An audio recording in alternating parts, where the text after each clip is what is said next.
Hey, Jay Carper here from American Torah, and I'm looking a little sketchy today, I know, and I'm sitting in a greenhouse with some straggly tomato plants behind me.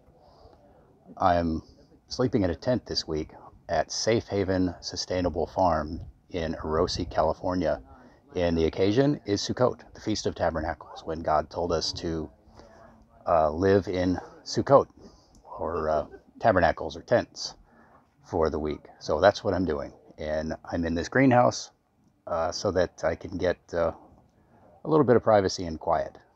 And the tomatoes are straggly because it's past the end of the growing season and they are no longer being watered or fed.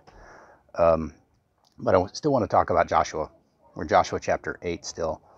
And let me read verse 29 to you. This happened right after the capture and destruction of the city of Ai.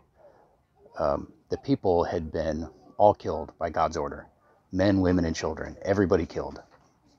And the king was killed last.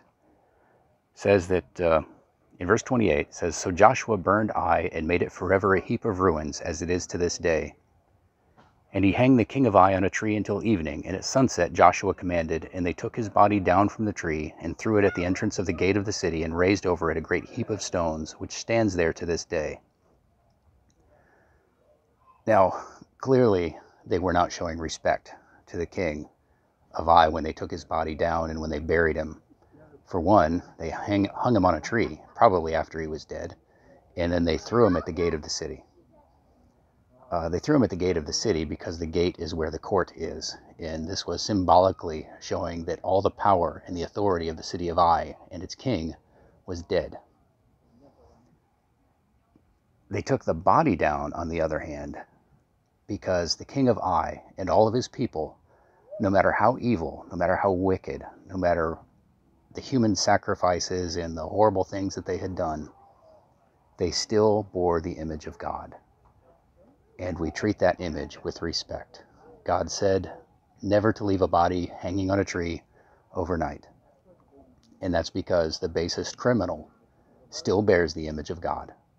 And we need to treat that image with kindness and respect as much as possible, and still be kind to the world around us, to our neighbors. You can't let a man like the king of Ai live, but you don't have to treat the image of God that he bears with disrespect, with spite. You treat our enemies kindly because they carry the image of God and we love God. This is Jay Carper from American Torah. Be blessed.